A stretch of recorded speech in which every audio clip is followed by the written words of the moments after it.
Merci au cercle Aristote, qui se met sous l'égide de Charles Péguy. Quand on me demande de qui je me sens comme ça le plus proche, je dis toujours Charles Péguy et De Gaulle, si je devais choisir, puisque en général, je m'applique à ne pas donner des points de vue de façon partisane ou idéologique. Charles Péguy, Dreyfusard, républicain, socialiste, catholique, patriote, on ne peut que penser ce soir à une sorte de Dreyfus franco-algérien, Boualem Sansal, et il y aura demain un rassemblement à devant l'Assemblée nationale à 17h avec des gens très divers. Et je salue ici, ça a été fait déjà, Alexandre Jardin, qui est un des animateurs du comité de soutien, outre ses nombreuses activités d'écrivain, et contre effectivement ces zones qui utilisent l'écologie pour construire en fait un entre-soi social. Et Kamel Bencheikh, qui est dans la salle, franco-algérien, un ami de Boualem Sansal, et qui est poète, écrivain, mais qui vient de sortir un livre qui nous alerte sur ce qu'il a connu en Algérie et qu'il voit avec inquiétude se propager en France, qui est l'islamisme. Notre thème de ce soir est un thème qui est en écho avec ce qui arrive à Boualem Sansal, parce que, au fond, il faut peut-être partir de ce qu'il y a de commun entre tous les peuples en ce moment, qui est le sentiment d'une brutalisation du monde. S'il y a un point en commun entre ce qu'Alexandre Jardin appelle les gueux ou les catégories populaires ou les classes moyennes appauvries ces dernières années et des catégories comme la bourgeoisie, les gouvernants, ou ce qu'on appelle, certains appellent les élites, et j'aime pas trop le terme, c'est au fond, face à cette brutalisation du monde, face à ce qui se passe, les uns et les autres éprouvent un désarroi. Ceux qui sont à l'abri, c'est un désarroi intellectuel, et les gens, j'allais dire, normaux, la grande majorité des Français, c'est un désarroi matériel, mais aussi intellectuel. Comment se fait-il que les peuples se replient? Comment se fait-il que les conflits se développent? Comment se fait-il que les guerres, ce qu'on appelle les guerres hybrides, j'imagine que dans les échanges, on y reviendra sur l'Ukraine, ou la situation à Gaza et dans la région se développe. Le commerce international stagne, le protectionnisme monte, les taxes douanières également. Et donc, d'où vient cette situation? Eh bien, à la difficulté que vivent la plupart, se double la difficulté de comprendre ce qui arrive. Car il n'y a pas longtemps encore, après la chute du mur de Berlin, l'analyse hégémonique dans les classes dirigeantes du monde entier, c'était qu'avec la chute du soviétisme, au fond, un auteur américain, Fukuyama, avait écrit un ouvrage qui s'appelait La fin de l'histoire. Ça voulait dire, c'était un Hegelien, que ça y est, la démocratie libérale l'avait emporté, définitivement. Il n'y avait plus d'ennemis possibles et le monde allait enfin se pacifier. Eh bien, évidemment, il ne s'est pas passé ça. Et deuxième grille d'analyse hégémonique qui également a fait voler en éclats les représentations sur ce qui se passe, c'est que la globalisation économique, financière et numérique rend des peuples de plus en plus interdépendants entre eux, économiquement, financièrement, numériquement. On pourrait rajouter, on l'a vu pendant la crise de la Covid sanitairement. On pourrait rajouter aussi les migrations, les plus loin migrations et les questions écologiques. Et bien pourtant, les peuples se replient. Là encore, vif étonnement dans les classes dirigeantes. Pourquoi? Parce qu'était établi le fait que si les peuples commerçaient entre eux, si ce que Montesquieu appelait le négoce entre les nations s'accroissait, ça devait amener forcément le rapprochement des peuples et la paix. Donc l'économie, sa diffusion, les interdépendances devaient amener les peuples entre eux à coopérer et à aller à construire un avenir commun. Là encore, il n'en est rien. Donc, à la crise matérielle, objective, se rajoute un grand désarroi des élites comme des catégories populaires qui est « mais qu'est-ce qui se passe? Comment expliquer ce qui se passe ?» Et comme les peuples n'arrivent pas à rendre compte de ce qui se passe, parce que ce qu'on leur a enseigné, c'était que c'était l'économie qui faisait les sociétés, et que cette analyse basique se rompt, puisque même les pays qui ont profité de la mondialisation se renferment et connaissent des crises, eh bien, au fond, le monde échappe. On ne comprend pas ce qui se passe. Et comme on ne comprend pas ce qui se passe, eh bien, on a des réponses immédiates qui peuvent sembler déraisonnables.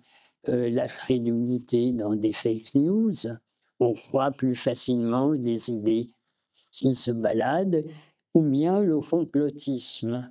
Qu'est-ce que le complotisme? Alors, je sais bien, on a tendance à traiter le complotiste à tout le monde et n'importe qui, mais le complotisme est une réponse à une difficulté à rendre logiquement compte des choses en pensant que quelque part, il y a des gens qui savent, qui se cachent, qui ourdissent des complots sur ce qui arrive. Au fond, c'est une façon de se rassurer. C'est une façon de se dire, il y a donc quelque part des gens qui savent, qui ont une volonté, qui ont un pouvoir contre nous. Malheureusement, pour avoir travaillé pour 3 présidents de la République, 3 pays, des multinationales, même la branche études de la CIA, la Commission européenne, eh bien, malheureusement, il n'y a nulle part des gens qui contrôlent quoi que ce soit ou qui maîtrisent quoi que ce soit. Partout, c'est le désarroi. Évidemment, les gouvernants affectent de maîtriser, de voir, d'avoir une préscience. Il n'en est, j'allais dire malheureusement, absolument rien. Je voudrais partager avec vous, dans cette soirée, et je vous remercie d'avoir fait le déplacement, quelques convictions et une grille d'analyse sur ce qui se passe dans le monde. Je ne suis pas un universitaire, je ne suis pas un chercheur, j'ai été pendant 40 ans un professionnel des études et du conseil. J'ai travaillé pour des gens fort différents, des entreprises, des politiques, des syndicats. Quand je dis des politiques, ça allait de De Vigny au Parti communiste français. Donc j'ai vraiment travaillé pour tout le monde, sauf en son temps pour Jean-Marie Le Pen. Mais sinon, j'ai travaillé pour tout le monde et maintenant, je parle avec absolument tout le monde. Alors, ce que je vais, l'analyse dont je vais vous faire part ne vient pas d'analyse théorique, intellectuelle de textes que j'ai confrontés ensuite au réel. C'est l'inverse. J'étais un professionnel, l'essentiel de mes travaux était confidentiel. Je constatais des choses, des constantes dans les conduites des peuples, des différences. Je constatais que les gens disaient des choses et faisaient le contraire. Je constatais que dans des réunions de groupe qu'on organisait, il disait des choses en début de réunion, il disait des choses différentes 4 heures après. Bref, mon travail de professionnel était de constater, d'essayer de comprendre, d'interpréter, et si j'interprétais bien, ensuite, je conseillais mes clients. Et donc, il m'a fallu, sur mes 40 ans de travail, c'est seulement au bout d'une vingtaine d'années que j'ai commencé à avoir une analyse sur les comportements et conduites collectives des peuples. Je vais parler là, évidemment, à grand coup de cerf. Hein. Un peuple, je sais bien, il y a des ouvriers, il y a des chefs d'entreprise, il y a des commerçants, des artisans. Chaque peuple est lui-même constitué de forces sociales, de générations. Hein, et les jeunes n'ont pas les mêmes types de comportements que les plus anciens. Bref, mais je vais aller sur l'essentiel. Et vous avez à disposition un livre qui s'appelle Chaos, et c'est sur les imaginaires des peuples. Il faut 20 €. C'est rien. 40 ans de travail pour 20 €, alors que j'ai conseillé des présidents de la République, tout ça. C'est vraiment donné. Et même peut-être que je pourrais vous le dédicacer. Bref, si vous voulez des précisions, il y a dans ce livre ou bien des choses disponibles sur internet que j'ai pu faire. Mais le débat va permettre de répondre à quelques-unes de vos questions affûtées. Alors, au fond, le sujet, c'est, qu'est-ce que les communautés humaines? Qu'est-ce que les civilisations? Et qu'est-ce que les peuples? Il faut revenir à ce qui fait l'homme. Pourquoi sommes-nous en société? Pourquoi depuis la nuit des temps, enfin depuis qu'il y a des sapiens, y a-t-il des tribus, des clans, des ethnies, des peuples qui se constituent en empire, en cité-État, en nation? Eh bien, parce que la singularité de notre condition humaine, c'est que nous allons mourir. Même si on fait semblant de l'oublier, c'est quand même inscrit en nous ce mystère incroyable, on va mourir. Et en plus, on doit faire face à des adversités. Il faut manger, il faut se défendre, il y a la nature qui nous a longtemps fait peur, on l'a domestiquée pour le meilleur et le pire, mais le propre de l'homme, parce qu'on n'est pas des vaches, bah, les vaches, elles vont là où l'herbe est la plus verte.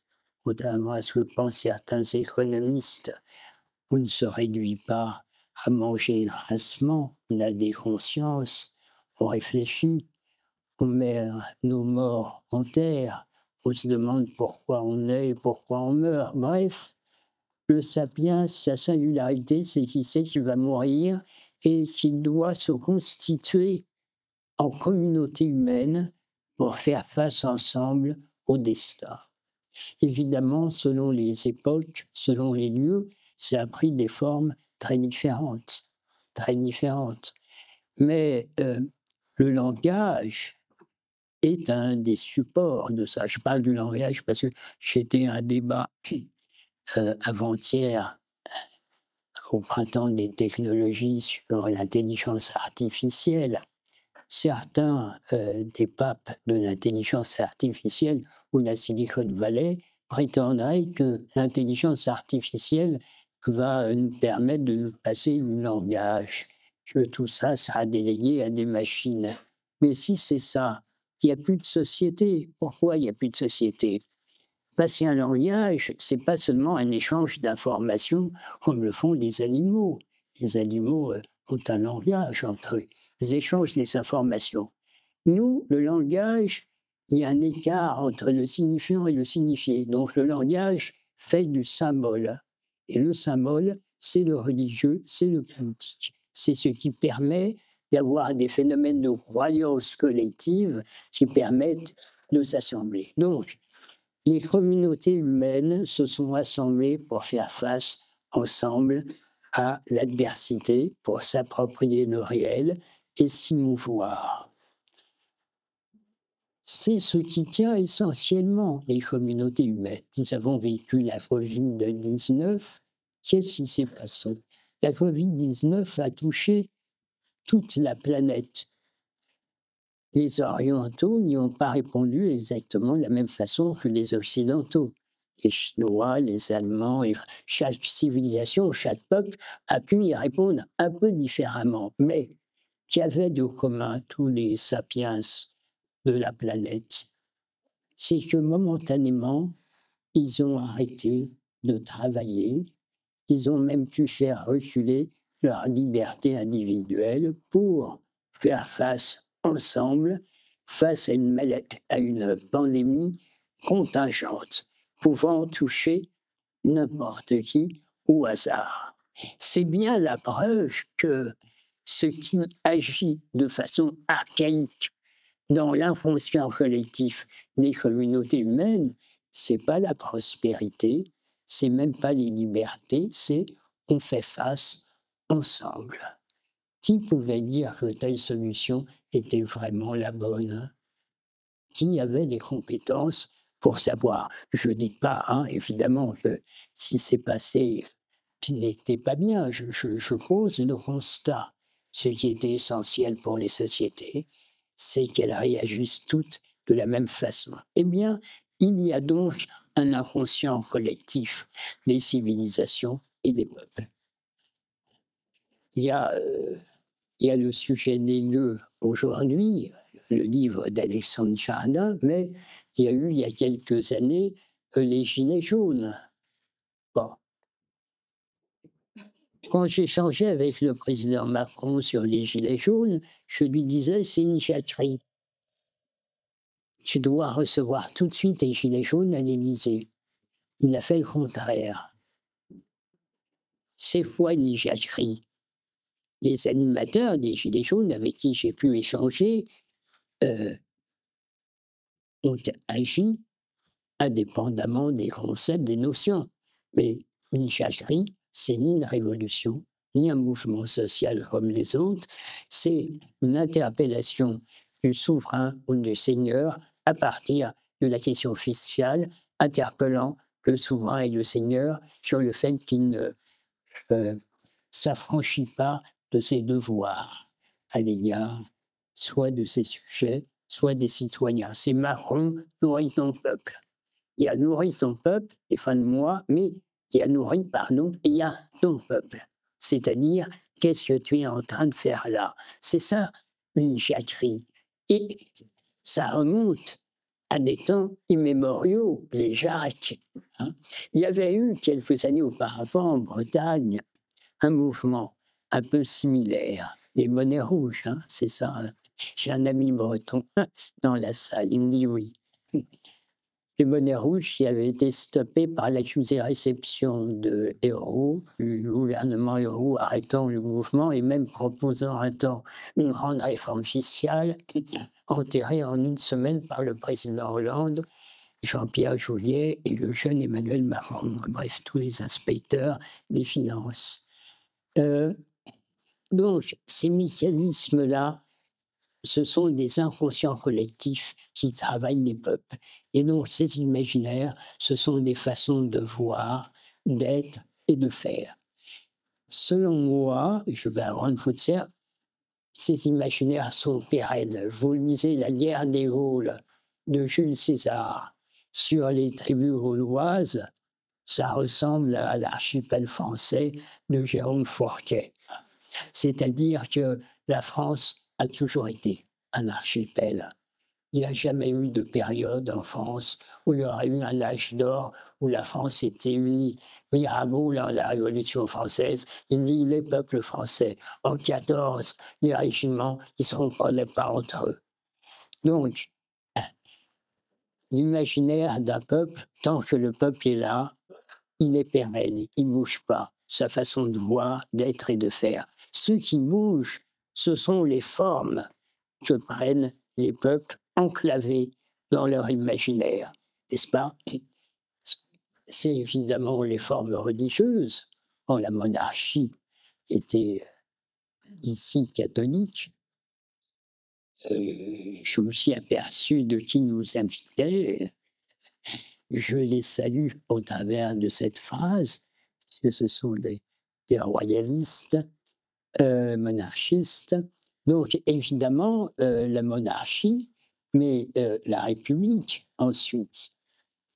Quand Péguy, dont on parlait tout à l'heure, disait la République une et indivisible, notre royaume de France, c'est que Péguy, dans sa grande intelligence, avait compris que la France, qu'elle soit monarchique ou républicaine, c'était la même. Elle prenait les formes politiques différentes.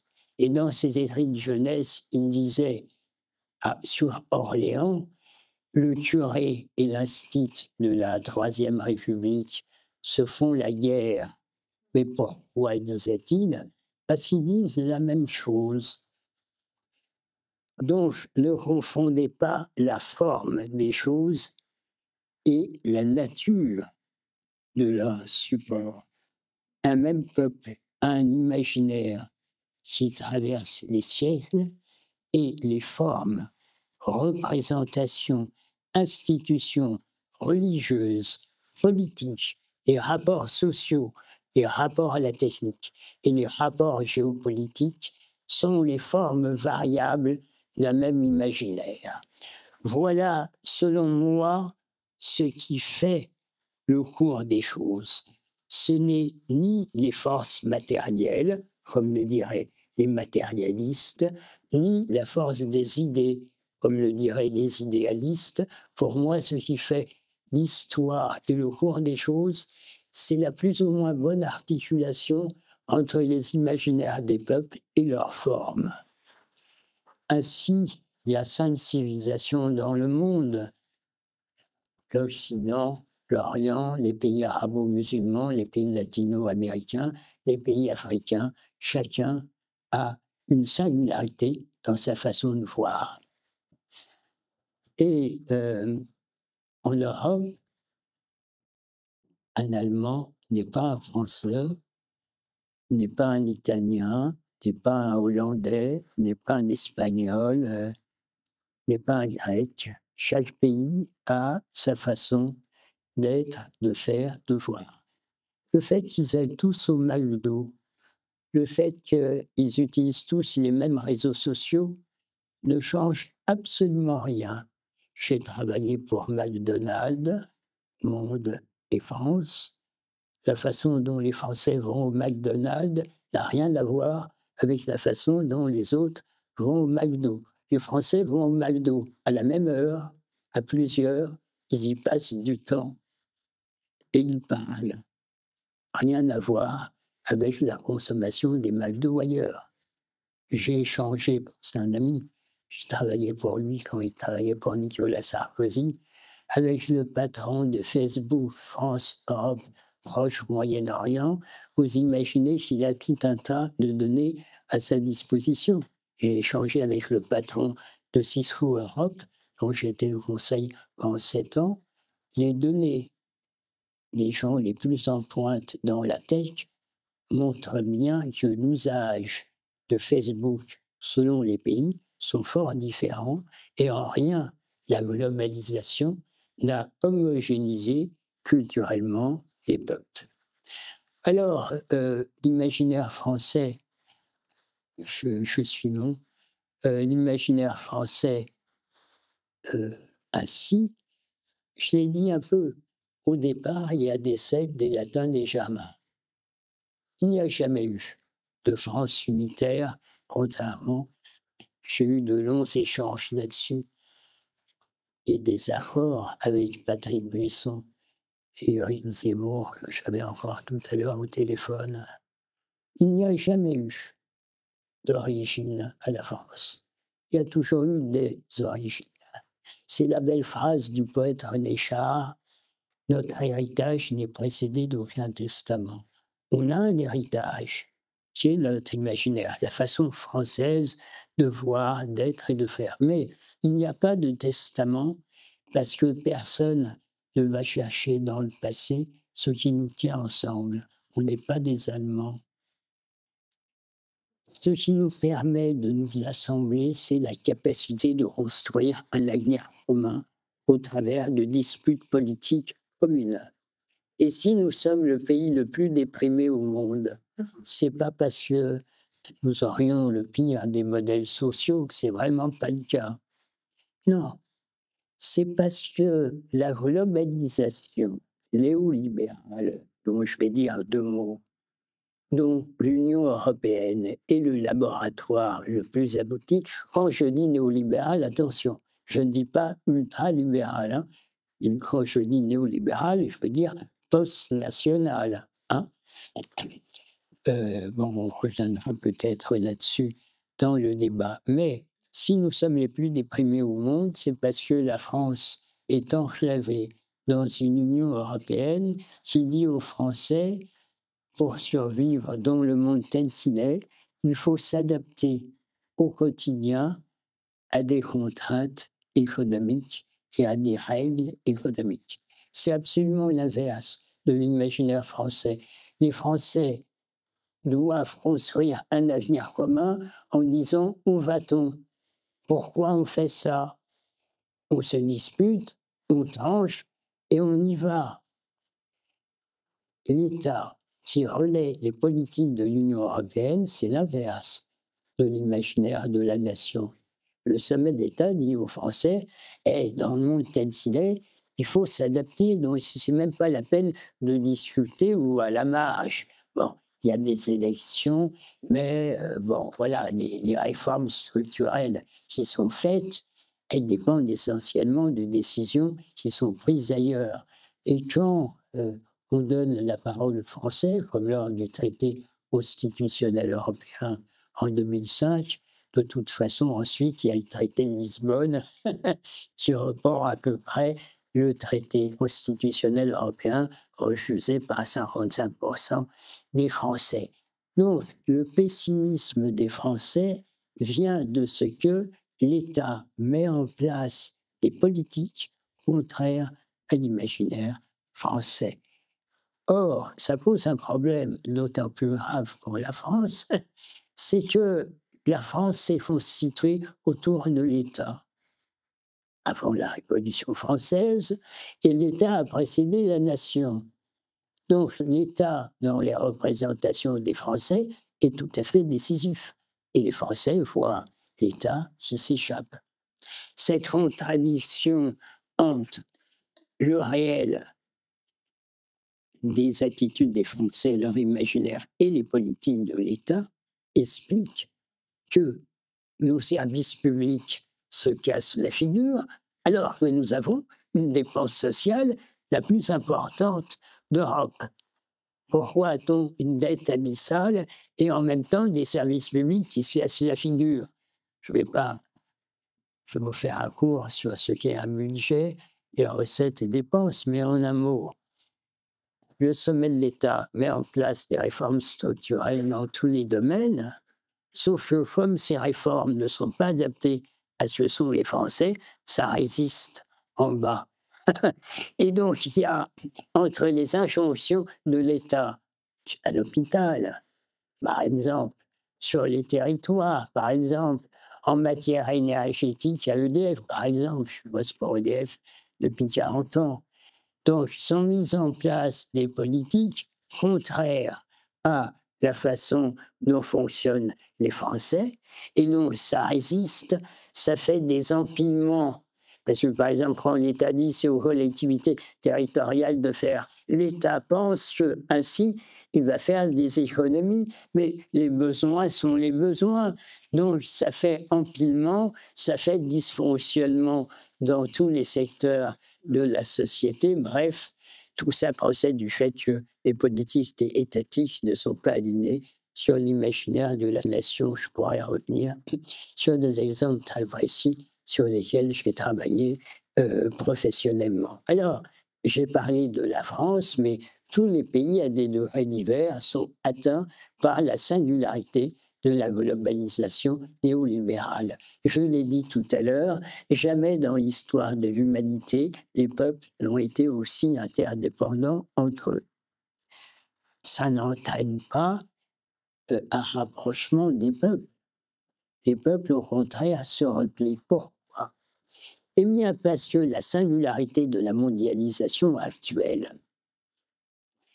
c'est qu'elle n'est plus conduite par des empires et des nations qui s'affrontent économiquement, elle est conduite par des marchés financiers et des instances internationales non indexées aux représentants des nations et des empires qui, jusqu'à maintenant, donnaient le là de tout ce qui se passait dans le monde. De sorte que les peuples ne pouvaient pas dire, contrairement à autrefois, c'est la faute de l'Empire romain si ça ne va pas, si c'était en Palestine par exemple, ou bien c'est la faute des croisés, ou bien c'est la faute des Sarrasins, ou bien c'est la faute de l'Empire britannique, ou c'est la faute des impérialistes américains, ou c'est la faute des soviétiques.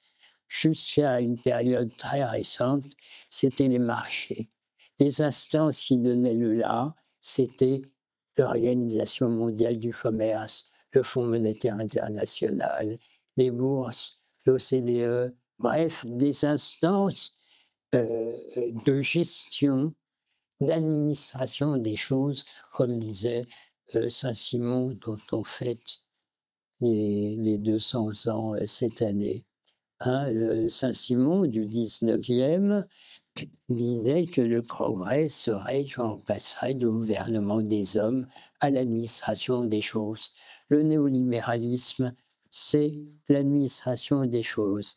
C'est ce que le grand penseur et juriste Alain Supiot appelle la gouvernance par les nombres.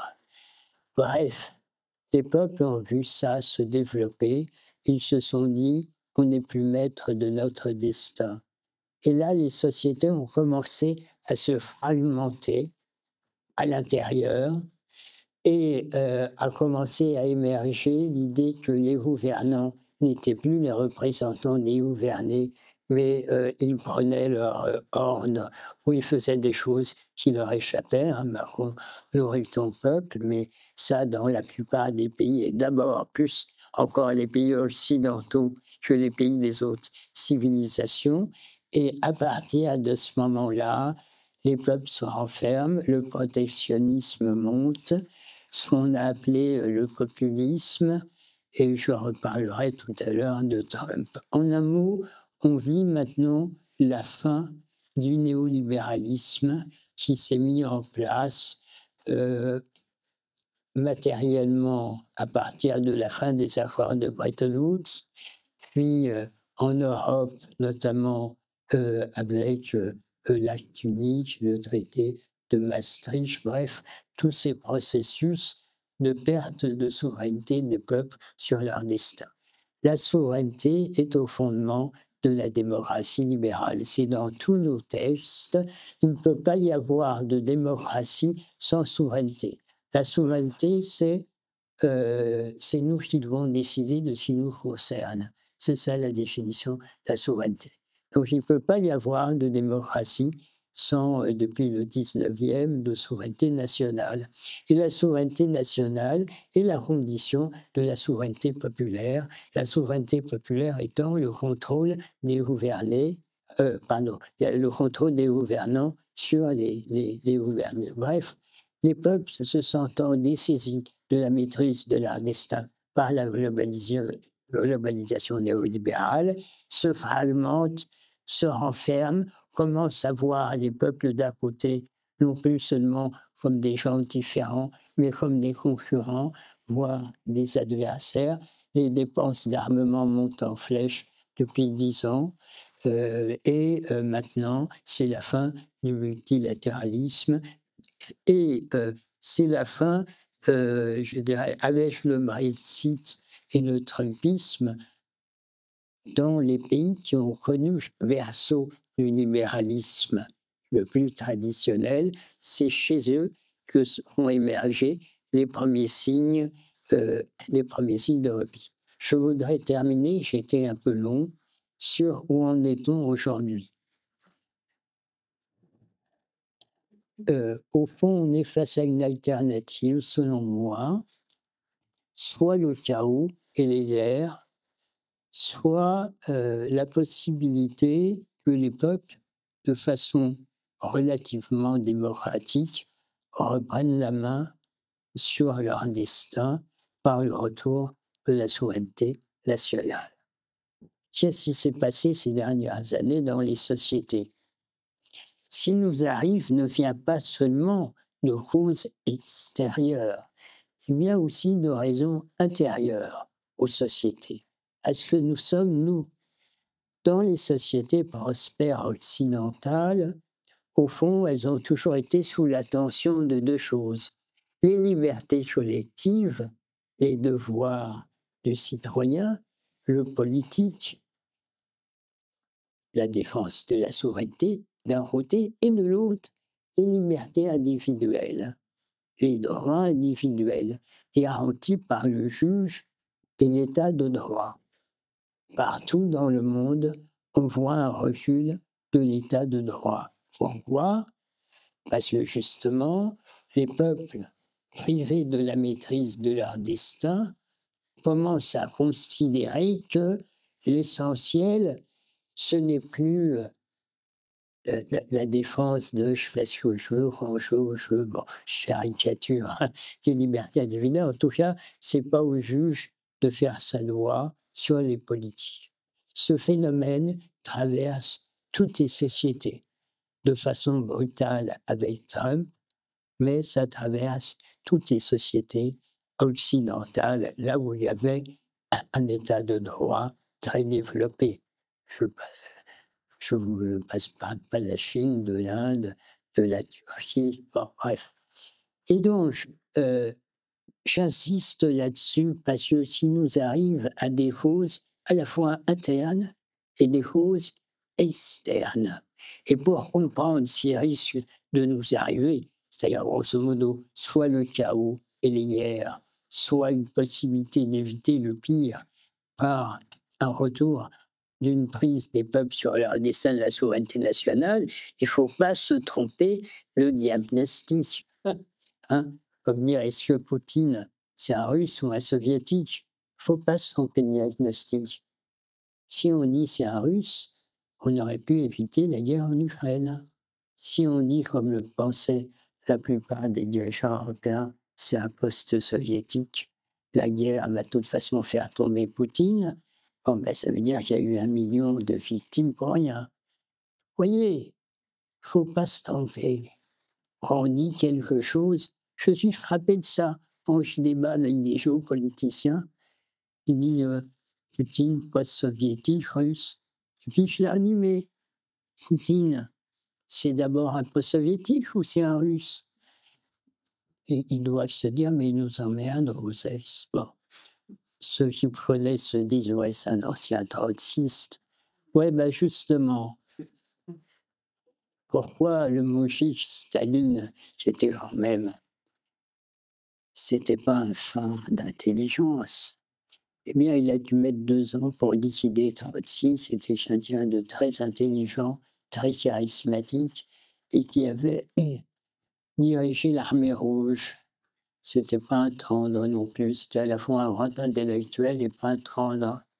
Eh bien, tout simplement, parce que Trotsky n'était pas un Russe, c'était un occidental bolchevique qui expliquait à Lénine que même dans les soviets, il fallait se méfier des ouvriers parce qu'il devait avoir encore lu Tolstoï et donc il fallait les doubler par des commissaires politiques. Les méthodes de Staline étaient pires que celles de Trotsky, on le sait, mais Staline, lui, était un Géorgien, mais c'était un Géorgien, mais c'était un Russe. Voilà. Staline comprenait le peuple russe. Trotsky en avait une idée très intellectuelle qui pouvait tenir le temps d'une guerre. Donc, selon que l'on dit Poutine, est-ce que c'est un peu soviétique ou est-ce que c'est un russe, ça change radicalement la capacité de comprendre que forcément Poutine allait agresser l'Ukraine. Je me souviens d'un échange avec le président Hollande à l'Élysée. Il dit: «Je suis inquiet des relations entre Poutine et Merkel». Et je lui dis: «Merkel vient de dire: "Poutine est irrationnel, hein"». Non, Poutine n'est pas irrationnel, c'est pas un Allemand. Les Allemands, après 45, qui ont un imaginaire procédural et disciplinaire. J'avais expliqué devant une centaine de chercheurs à Berlin que, selon moi, le nazisme était l'imaginaire allemand radicalisé. Il y a eu un silence dans la salle, mais personne ne m'a posé de questions après mes explications. Ernst Jünger avait très bien compris ce qui se passait. Quand il avait 100 ans, il est interrogé par 2 journalistes italiens qui l'interrogent sur la fameuse phrase de Clausewitz: «La guerre, c'est la poursuite de la paix par d'autres moyens». Et là, il dit, phrase importante: «Quoique concernant l'Allemagne, à partir de 45, on pourrait dire exactement l'inverse». Donc, Jünger avait compris ce qui se passait après la chute du nazisme. L'imaginaire allemand, procédurier, disciplinaire et barbare avec le nazisme, change de support. Il passe des questions militaires et guerrières à la barbarie, à l'économie, l'ordolibéralisme. Donc l'imaginaire allemand après 45, c'est l'ordolibéralisme, plus le juridisme de la cour de Karlsruhe, plus la conception habermasienne de l'Europe. Donc l'imaginaire est le même, mais il prend un support différent. Donc quand Merkel dit Poutine n'est pas rationnel, est irrationnel, non. Poutine n'est pas un Allemand, c'est-à-dire que les Allemands croyaient qu'ils étaient reliés entre eux par l'économie et qu'ils tenaient Poutine par les échanges économiques fort intéressants des 2 côtés. Oui, mais l'imaginaire russe n'est pas l'imaginaire allemand. L'imaginaire russe, c'est un imaginaire impérial. Parce qu'en Russie, l'empire s'est fait avant la nation et que l'empire, c'est une immensité immense sans relief. Et donc le rapport des Russes au territoire, leur seule protection, c'est non seulement le tsar Staline et Poutine, bien sûr, mais c'est les grands espaces qui peuvent atténuer les invasions des Huns, des chevaliers teutoniques, des armées napoléoniennes et des armées nazies. Et donc, si nos dirigeants avaient compris ce qui était la différence d'abord entre un Russe un peu soviétique et ce qui étaient les Russes, ils auraient écouté Kissinger et Brzezinski, qui prévenaient les néoconservateurs américains, surtout n'otanisez pas l'Ukraine, jamais les Russes ne laisseront faire. Et pour ça, pour ne pas se tromper d'analyse, si on croit que l'économie fait les sociétés, on ne comprend rien à rien. On est obligé de tenir ensemble les questions religieuses, politiques, économiques, géopolitiques. La nation ukrainienne a droit à être une nation. D'où ça vient, la nation ukrainienne? Ça vient pour sa partie occidentale des débats théologico-politiques à l'intérieur de l'orthodoxie ukrainienne au moment de l'occupation des catholiques polonais, où les orthodoxes ukrainiens négocient directement avec le pape pour pouvoir continuer à être orthodoxes. Ça développe chez eux une conception d'une théologico-politique de l'orthodoxie fort différente de ce qui se passe à Kiev, de ce qui se passe à Moscou. Pardon. En un mot, c'est la relation avec la papauté qui a latinisé la conception des Ukrainiens occidentaux de l'orthodoxie. Donc, pour comprendre ce qui se passe dans le monde, il faut vraiment penser ensemble ces différentes dimensions. Alors, Trump 2, est-ce qu'il nous conduit au chaos ou est-ce que c'est un moment un peu compliqué avec des à-coups, mais au fond, il faut en passer par un moment de fin du multilatéralisme, de barrières douanières et on va reciviliser la globalisation économique. Ou est-ce que ça va être un emballement, n'est-ce pas? Trump 2 par rapport à Trump 1 a des soutiens très larges. Il a à la fois la bourgeoisie industrielle, comme le tabac, mais maintenant la Silicon Valley. Il a à la fois les Tea Party, les catholiques, les idéologues qui se réfèrent à saint Thomas d'Aquin comme le vice-président Gilles Evans, et il a les gens de la Silicon Valley, ce sont eux aux antipodes, puisqu'ils pensent que la machine va se substituer à l'homme. Hein. Trump 2 a dans ses soutiens des forces sociales et idéologiques qui n'ont rien à voir.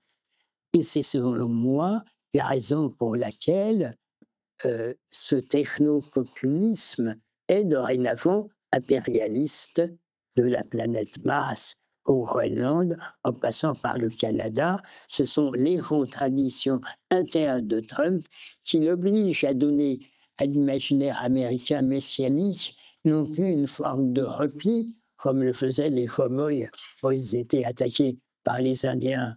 Ils mettaient les chariots en rond, mais au contraire, la conquête. Bon. Et les Américains, ils rigolent pas avec la conquête, hein, demandez aux Indiens. Et c'est l'imaginaire messianique, en commun d'ailleurs avec le messianisme des Afrikaners, dont son ami est issu, qui dirige Tesla, et le messianisme de la droite israélienne. Au sein de l'Occident, l'Europe pourrait faire le contrepoids aux États-Unis. Pourquoi l'Europe ne le fait pas? Et parce que l'Europe est sortie de l'histoire. Ses institutions sont contraires au génie européen. Quel est le génie européen? C'est depuis Mare Nostrum de faire de la diversité du commun, n'est-ce pas? J'ai travaillé il y a 12 ans pour les Chinois et ils me disaient leur étonnement quand ils venaient en Europe de ce que c'était une myriade de peuples si divers dans un espace géographiquement restreint. Bref, l'inverse de la Chine. La Chine, c'est un peuple immense avec les Huan qui font 80% de la population. Bon.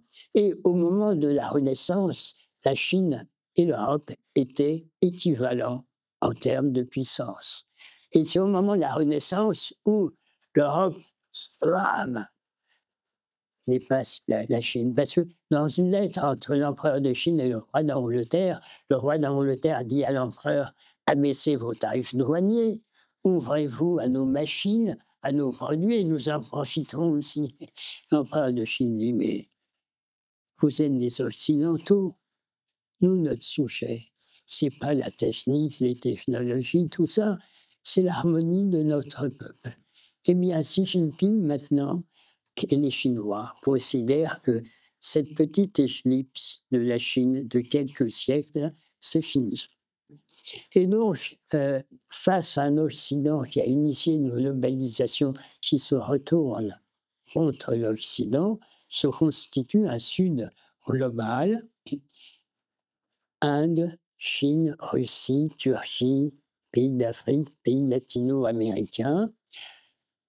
Ces pays du Sud global sont très différents en termes d'intérêt, en termes d'imaginaire, mais ils ont un point en commun par rapport à l'Occident. Un seul. Ils veulent se développer sans s'occidentaliser. On veut discuter avec les chefs d'État africains qui ont mis la France dehors et qui voient débarquer les Chinois qui ont des mœurs un peu rudes en Afrique. Et vous interrogez les dirigeants africains sur mais qu'est-ce que vous faites avec les Chinois là? Regardez aussi comment ils vous traitent, il ne faut pas travailler la main-d'œuvre locale et tout. Qu'est-ce qu'ils répondent les Africains? Oui, mais ça a toujours été comme ça, nous les Africains. avec les puissances qui veulent nos ressources, on fait affaire, mais on ne se fait aucune illusion sur les Chinois. Mais a dit un chef d'État à une amie banquière, l'ancienne de Rothschild, qui a bien connu Emmanuel Macron. Le chef d'État lui a dit: «Oui, on ne se fait aucune illusion sur les Chinois, mais au moins, quand ils viennent faire des affaires chez nous, ils nous spolient un peu, mais ils ne s'occupent pas de ce qui se passe dans notre chambre à coucher». Bref, ils veulent se moderniser sans s'occidentaliser.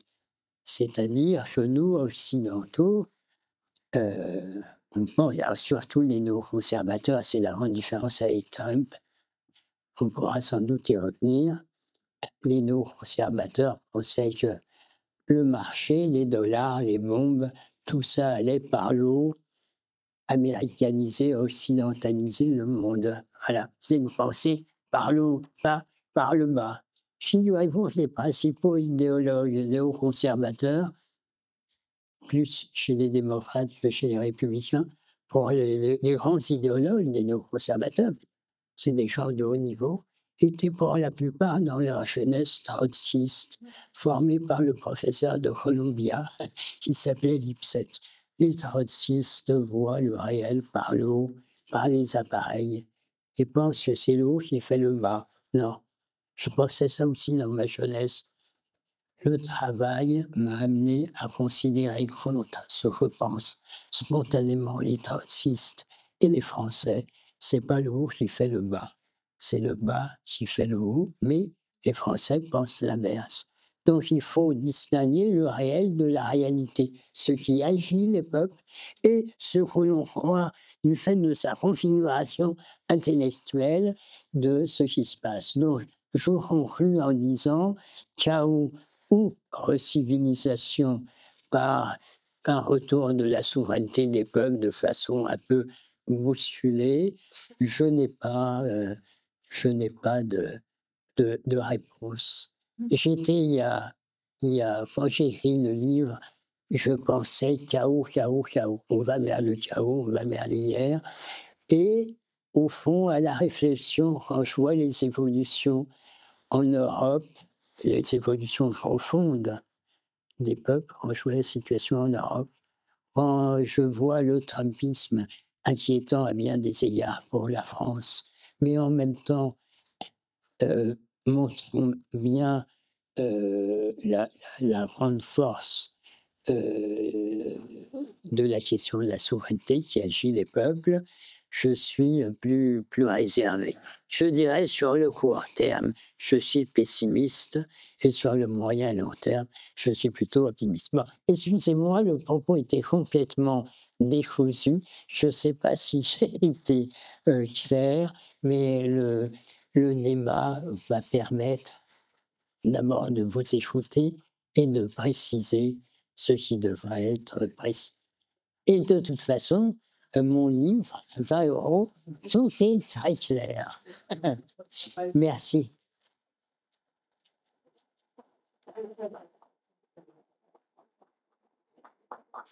Bonsoir. Merci beaucoup pour votre conférence. Petite question, est-ce que vous pourriez qualifier l'influence de l'hégémonie culturelle américaine, de leur industrie du soft power, de ce que certains vont jusqu'à appeler la colonisation mentale sur les différents imaginaires nationaux, a fortiori sur l'imaginaire national consent? Merci.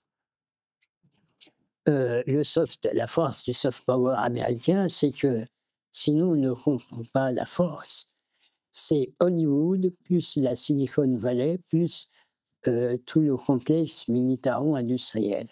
C'est une force incroyable qui, jusqu'à maintenant, était monopolisée par le Parti démocrate et l'idéologie du Parti démocrate qui était devenu complètement wokiste. Hein. Bon, je ne sais pas ceux qui ont Netflix, mais quand j'ai rencontré mon épouse, la condition qu'on puisse être ensemble, c'était que je sois sur Netflix. Bon, je pense que ça va changer maintenant, enfin pas des rapports avec mon épouse, mais le contenu de Netflix, mais ceux qui regardent les séries Netflix, il y a forcément les allusions lourdes à toutes les minorités. Bon, je pense que vu les évolutions idéologique aux États-Unis, ça va changer. Alors, votre question, elle est plus sérieuse, c'est au fond, est-ce que des produits culturels de la puissance, du soft power américain changent les sociétés? Par exemple, est-ce que la société française s'américanise? C'était la thèse de Régis Debray. Je n'y crois pas du tout. Je n'y crois pas du tout parce que, au fond, oui, on regarde Netflix, oui, dans certaines campagnes, on danse. C'est quoi l'exemple de Jérôme Fourquet, l'excellent? Country Dance, oui. Jérôme Fourquet est un géographe, au départ.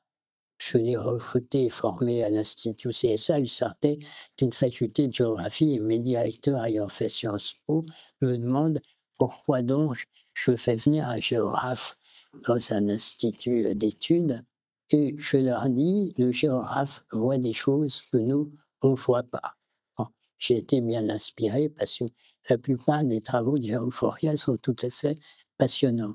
Alors, oui, effectivement, il y a des pratiques culturelles qui peuvent s'homogénéiser, mais le fait de pratiquer la même chose d'un pays sur l'autre ne veut pas du tout dire qu'on l'investit de la même façon, voyez?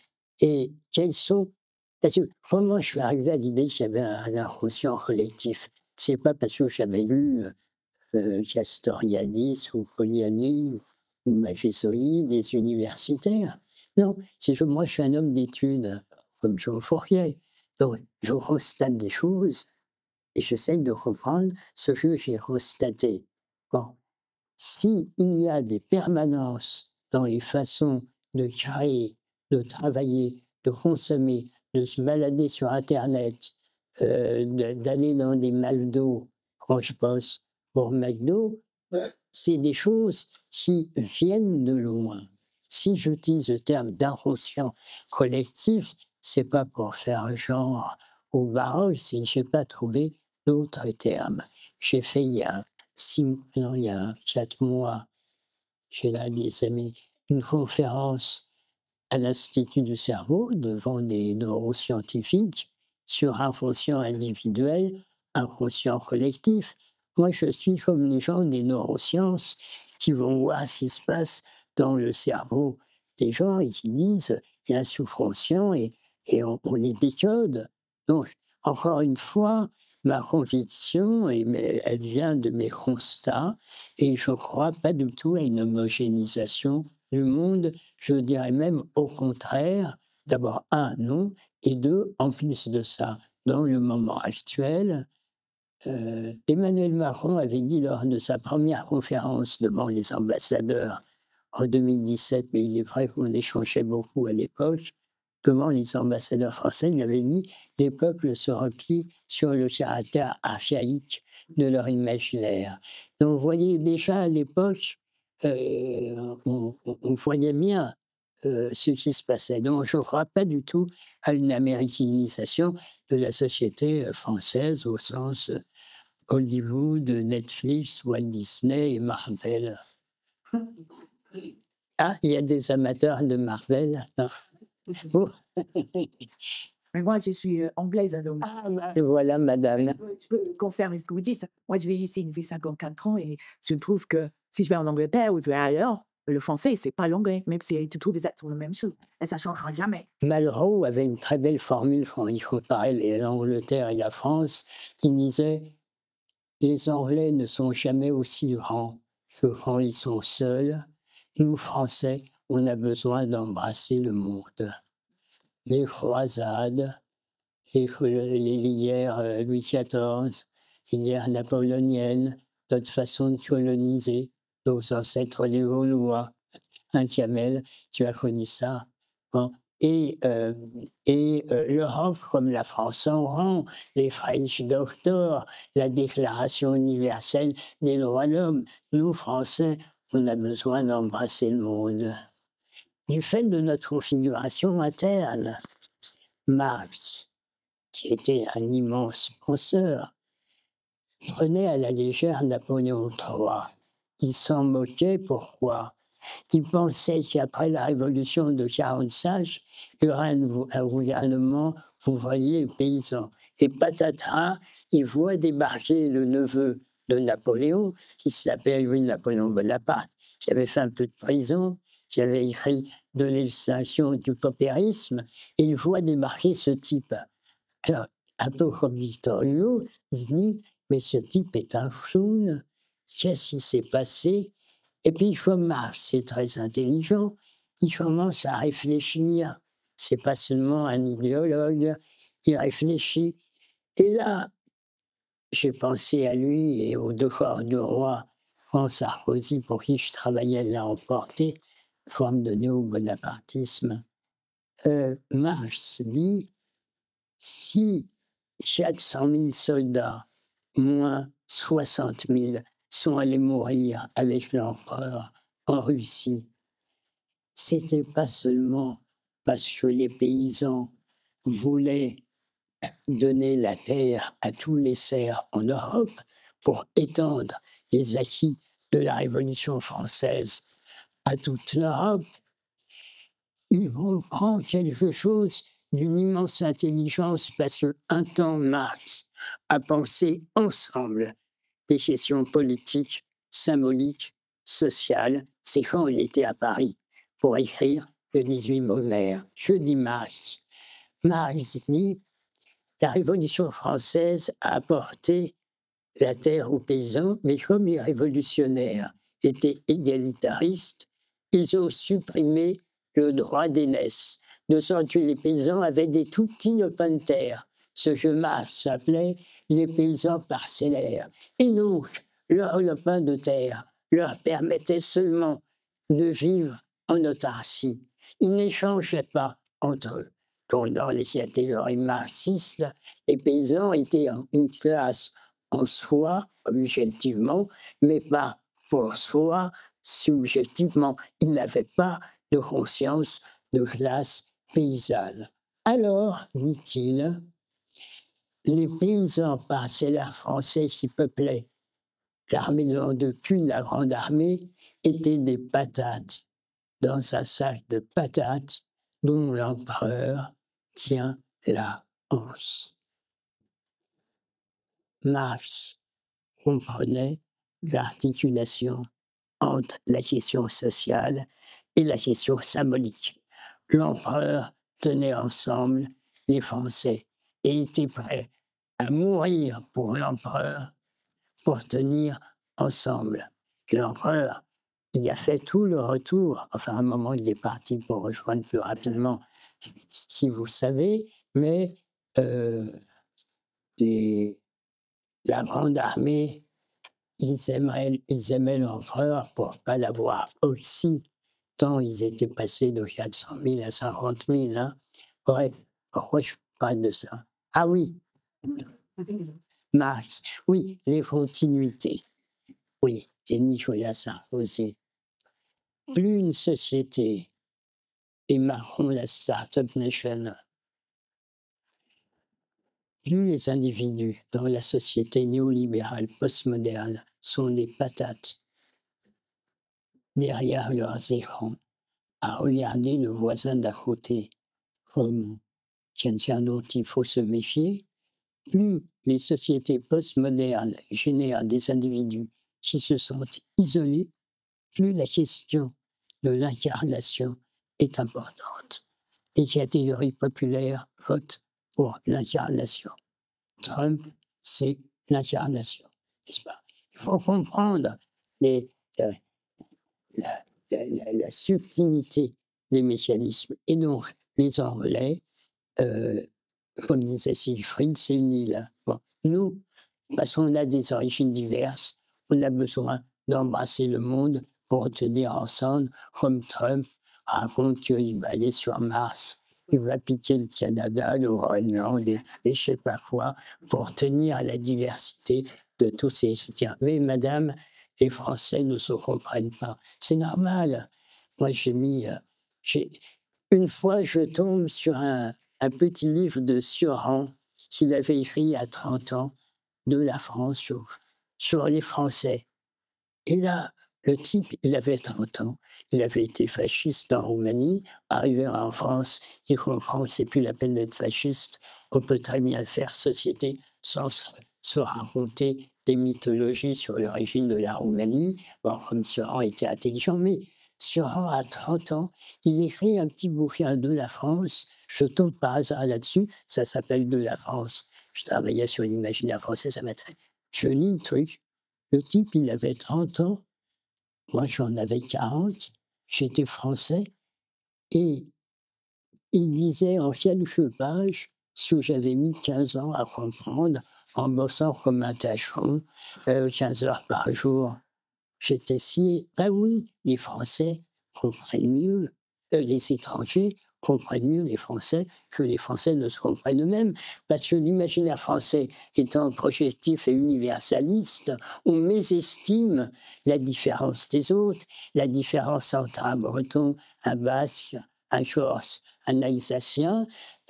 On a mis des siècles à construire une unité par la politique. Bon.